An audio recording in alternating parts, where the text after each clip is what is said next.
আপনাদের সকলকে স্বাগত জানাই আমি আমার কথা শুনবার জন্যে। আজকে আমি কতগুলো টুকরো টুকরো বিষয় নিয়ে আপনাদের সঙ্গে আমার সর্বশেষ ভাবনাগুলো শেয়ার করতে চাই। আমরা শুনছি রাজনৈতিক নানা মহল থেকে নানা রকমের বক্তব্য, নানা রকমের জোর দাবি। নাগরিক কমিটির নেতৃবৃন্দ বলছেন যে কোনো অবস্থাতেই আওয়ামী লীগকে কোনো পলিটিক্যাল স্পেস দেওয়া যাবে না, নিষিদ্ধ করতে হবে, নির্বাচন করতে দেওয়া যাবে। জামাত চাইছে সংস্কার না হলে কোনো নির্বাচন হবে না। আমার ধারণা এই পক্ষগুলো এগুলো বলে বলে আসলে নির্বাচনটাকে বিলম্বিত করতে চাইছে। সরকার যদি ঠিকঠাক মতো কাজ করতে পারত তাহলে আমার মনে হয় মানুষ, রাজনৈতিক দলগুলো সবাই তাদেরকে সময় দিত। কিন্তু সরকার যেখানে ফাংশন করতে পারছে না, দেশের কোনো দিকের পরিস্থিতি যখন উন্নতির কোনো লক্ষণ নেই এবং নিজেরাই যখন স্বীকার করে নেন যে তাদের অভিজ্ঞতার অভাব আছে, তখন 6-7 মাস পরে সেই সরকারকে নিয়ে খুব বেশি আশাবাদী হবার সুযোগ নেই।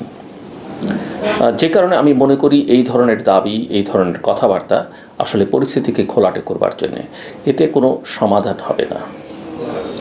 এই যে নাগরিক কমিটি নিজেদেরকে রাজনৈতিক দল বলে না, সরকার তাদেরকে রাজনৈতিক দল হিসেবে বিভিন্ন আলোচনায় ডাকে।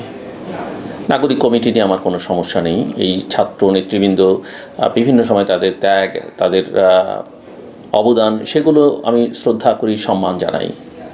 কিন্তু প্রক্রিয়াটার মধ্যে এক ধরনের অস্বচ্ছতা আছে। অস্বচ্ছতাটা কোথায় দেখেন, বৈষম্য বিরোধী ছাত্র আন্দোলন একটা সফল আন্দোলন এগিয়ে নিয়ে গেছে, তুঙ্গে নিয়ে যাবার চেষ্টা করেছে, নিয়েও যেতে পেরেছে। কিন্তু এই আন্দোলনে যে ছাত্রছাত্রীরা যুক্ত হয়েছিল তারা কিন্তু তাদের একটাই লক্ষ্য ছিল, তাদের কোটা প্রথার বিলোপ সাধন। এই বৈষম্যের বিরুদ্ধে তারা লড়াই করেছিল।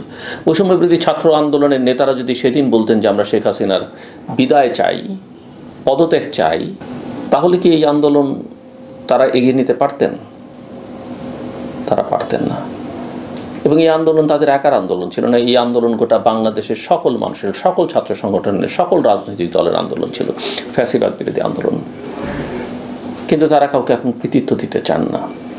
এখন শোনা যাচ্ছে তারা নতুন দল করবেন, নাগরিক কমিটি তার সঙ্গে যুক্ত হবে, নেতৃত্ব নিয়ে তাদের মধ্যে দ্বিধা বিভক্তির নানা রকম খবরাখবর পত্রপত্রিকা আসে। আমি তাতে খুব স্বাচ্ছন্দ্য বোধ করি না। কিন্তু প্রশ্ন হচ্ছে, শুনলাম এই দলের দায়িত্ব নিতে একজন উপদেষ্টা পদত্যাগ করবেন। তাহলে প্রশ্ন হচ্ছে, এই বৈষম্য বিরোধী ছাত্র আন্দোলনের বাকি নেতৃবৃন্দের মধ্যে যারা উপদেষ্টা হিসেবে আছেন তাদের কি হবে? তারা কেন পদত্যাগ করবেন না? তারা হয়তো বলবেন এই দলের সঙ্গে এখন আমাদের কোনো সংশ্লিষ্টতা নাই, হয়তো ভবিষ্যতে দেখা যাবে নির্বাচনের পরে তারা গিয়ে এই দলে যুক্ত হচ্ছেন। এটা কি এক ধরনের অস্বচ্ছতা নয়? আমি তো মনে করি। এবং শুধু তাই নয়, যারা পদত্যাগ করবেন না বলে এখন পর্যন্ত ধারণা পাওয়া যাচ্ছে, তাদের ফেসবুক বা সামাজিক যোগাযোগ মাধ্যমে গেলে দেখা যাচ্ছে যে নতুন রাজনৈতিক দলের জন্য যে জরিপ কার্যটি চলছে, সেই জরিপের ফর্ম তারা শেয়ার করছেন বা পোস্ট করছেন। তার মানে কি, তাদের কিন্তু এক ধরনের সংশ্লিষ্টতা আছে, এটা প্রমাণিত এবং পারসেপশন তো তাই।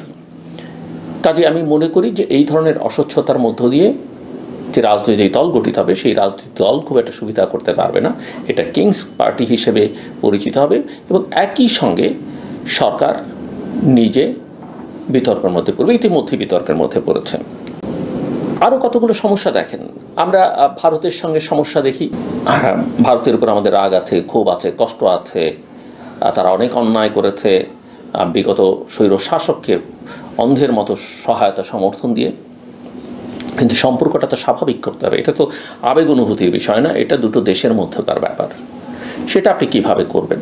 পরিস্থিতির কিন্তু কোনো উন্নতি দেখছেন। আপনি লক্ষ্য করবেন, দেখবেন যে ওমানের মাস্কাটে আমাদের পররাষ্ট্র উপদেষ্টা এবং ভারতীয় পররাষ্ট্র উপদেষ্টা বৈঠক হয়েছে। ছবিটা যারা দেখেছেন তাহলে বুঝবেন যে বডি ল্যাঙ্গুয়েজ এবং কথাবার্তা যাই তারা বলেন না কেন, 20 মিনিট বা 30 মিনিটের আলোচনায় ফলপ্রসূ কিছু হচ্ছে না।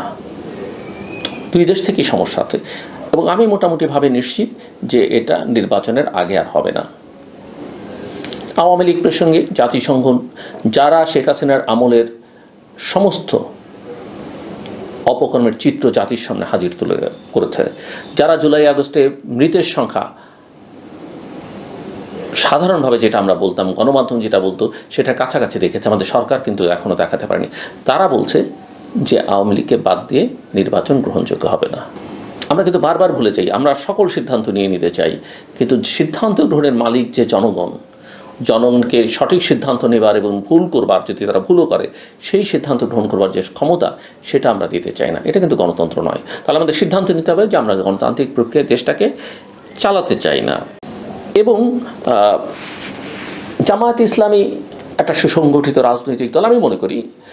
অনেকে মনে করেন জামাতের এখনও নিবন্ধন নেই, তার রাজনীতি করবার ভোট করবার অধিকার তার আছে কিনা, আওয়ামী লীগ জামাতকে ব্যান করবার চেষ্টা করেছে। আমি মনে করি ফ্রি করে দেওয়া উচিত। জামাত কেন, যে কোনো রাজনৈতিক দল, যে কোনো নাগরিক, এমনকি ওই যে আমাদের নির্বাচন সংস্কার কমিশন একটা বিধান করেছে, আগের বিধানটাকে একটু সহজ করে, যে একজন যদি ইন্ডিপেন্ডেন্ট ক্যান্ডিডেট হতে চায় তাকে তিনি 500 ভোটারের সমর্থন নিয়ে তাকে ভোট করতে হবে।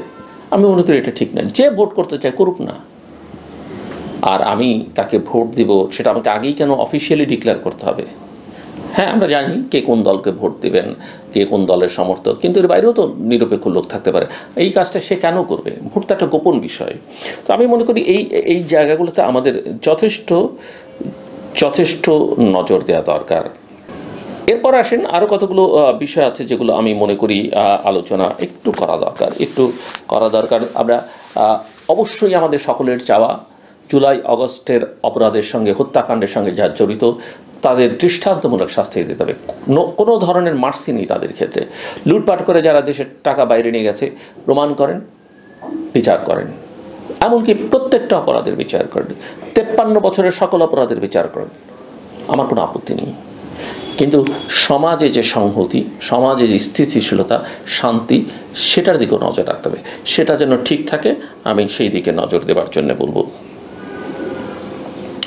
আমরা লক্ষ্য করছি এখন যে অনেক বড় বড় আইনজীবীরা,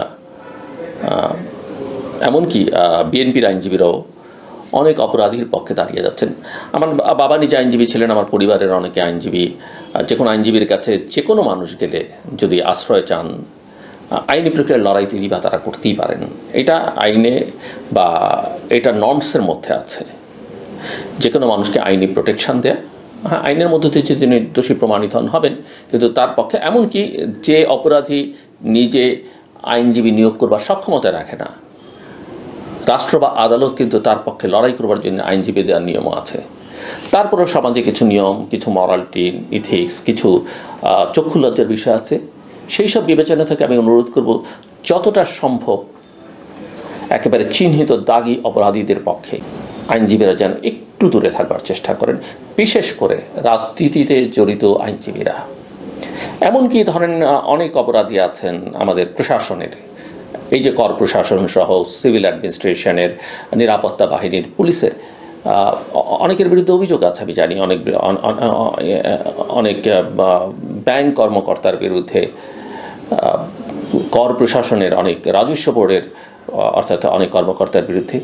তাদের মামলাগুলো লড়বার ক্ষেত্রেও বিশেষ করে সরকারি অফিসিয়ালি যারা সরকারি আইন কর্মকর্তা, রাষ্ট্রের সর্বোচ্চ আইন কর্মকর্তা সহ সবাই, তারা আইনত বিধিসম্মতভাবে তারা যে কোনো তাদের রাষ্ট্রীয় দায়িত্ব, সরকারি দায়িত্বের বাইরে গিয়েও তারা যে কারো পক্ষে লড়তে পারেন। কিন্তু তারপরও আমি আমাদের রাষ্ট্রের সর্বোচ্চ আইন কর্মকর্তা অত্যন্ত সজ্জন মানুষ, অত্যন্ত ভালো আইনজীবী, আমরা সবাই তাকে পছন্দ করি। তাকে অনুরোধ করব তিনি যেন এই বিষয়ে একটু সজাগ থাকেন। তিনি বা তার সহকর্মীরা যেন ওইসব অপরাধীদের পক্ষে বেসরকারিভাবে গিয়ে লড়াই থেকে একটু বিরত থাকেন বা যতটা সম্ভব অ্যাভয়েড করতে পারেন। সেটা তাদের জন্য কল্যাণকর হবে, তাদের ভাবমূর্তির জন্য এবং দেশের এবং রাষ্ট্রের জন্য কল্যাণকর হবে। রাষ্ট্রটা যে খুব ভালো স্বচ্ছতার সঙ্গে চলছেন, আমি তার একটা ব্যক্তিগত উদাহরণ বা কষ্টের কথা বলে আমি আপনাদের শেষ করতে চাই। আপনারা জানেন যে আমাদের প্রধান উপদেষ্টার সঙ্গে সম্প্রতি আরব আমিরাতে মার্কিন যুক্তরাষ্ট্র এবং বিশ্বের সবচেয়ে বড় ধনাঢ্য ব্যক্তি এবং মার্কিন যুক্তরাষ্ট্রের ট্রাম্প প্রশাসনের সবচেয়ে প্রভাবশালী ব্যক্তি ইলন মাস্কের একটা বৈঠক হয়েছে, ভার্চুয়াল মিটিং। ফুটনোট হিসেবে জানিয়ে রাখি যে এই মিটিংটির উদ্যোগ যারা নিয়েছেন তাদের মধ্যে ক্ষুদ্র হলো আমি একজন, এবং সম্ভবত আমি প্রথম গত অক্টোবর মাসে আমাদের প্রধান উপদেষ্টার কার্যালয়ের সঙ্গে এই মিটিংটির ব্যাপারে যোগাযোগ করি। সম্ভবত না, অবশ্যই আমি প্রথম। ভদ্রতার খাতিরে একটু সম্ভবত বললাম, কিন্তু কেউ করেনি, আমি খুব ভালোভাবেই জানি। এবং এটি নিয়ে আমার প্রধান উপদেষ্টার অফিসের সঙ্গে তার যারা এগুলো দেখাশোনা করেন তাদের সঙ্গে বহু কথা হচ্ছে, বহু কনভারসেশন হচ্ছে, আমার কাছে যথেষ্ট প্রমাণাদিও আছে। অবশ্যই এর সঙ্গে আরও অনেকে যুক্ত আছেন, ইলন মাস্কের কমিউনিকেশন টিম বা না আরও যারা দেশে বিদেশে প্রভাবশালী তারা যুক্ত আছেন।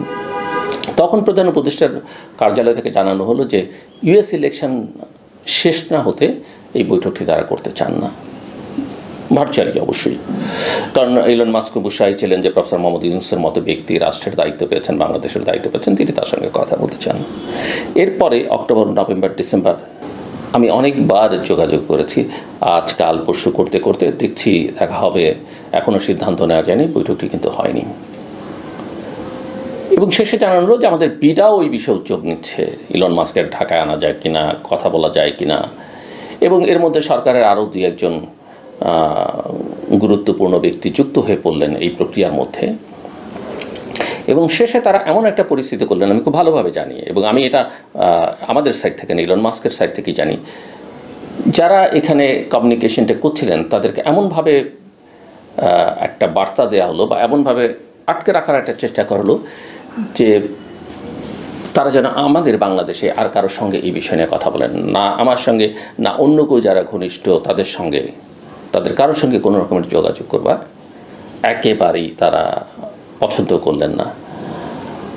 বৈঠকটা হয়েছে, আমরা খুশি, কিন্তু এই যে মানসিকতা, এই যে প্রবণতা, সে মিটিংটা কিন্তু হলো।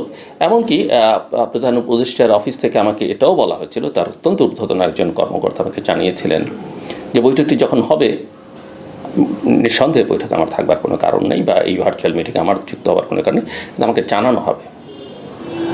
ফর্চুনেটলি আর আনফর্চুনেটলি, যেভাবেই আমরা দেখি না কেন, এটা ইনফর্মও করা হয়নি। সো আমি জানিয়ে রাখলাম, এরকম বহু ঘটনা বাংলাদেশে ঘটে, পর্দার অন্তরালে আমরা কেউ জানি না। কিন্তু এটার সঙ্গে যেহেতু আমি নিজে সরাসরি যুক্ত ছিলাম এবং আমি নিজে যেহেতু আমার কাছে যথেষ্ট তথ্য প্রমাণাদি এর সঙ্গে সংশ্লিষ্ট, এবং ইলন মাস্কের সাইড থেকে যিনি এই বিষয়ে মূল উদ্যোক্তা তিনি যেহেতু জানেন, এবং বাংলাদেশে নিঃসন্দেহে আরও দু একজন গুরুত্বপূর্ণ ব্যক্তি আছেন, তারাও এই বিষয়টা জানেন এবং তারাও উৎসাহী ছিলেন, উদ্যোগী ছিলেন। কিন্তু শেষ পর্যন্ত যেটা হলো যে এই মানসিকতা নিয়ে সরকারের গুরুত্বপূর্ণ দায়িত্বে আপনারা কিভাবে এই দেশ চালাবেন, কিভাবে আপনাদেরকে মানুষ সহায়তা করবে, সুযোগ পেলেই সব কিছু নিজের করবার চেষ্টা। আমি তো ব্যবসায়ী না, আমি তো ইলন মাস্কের সঙ্গে স্টারলিংকের ব্যবসা করতাম না, বা আমি তো দেশের স্বার্থে যেটা করবার চেষ্টা করেছি।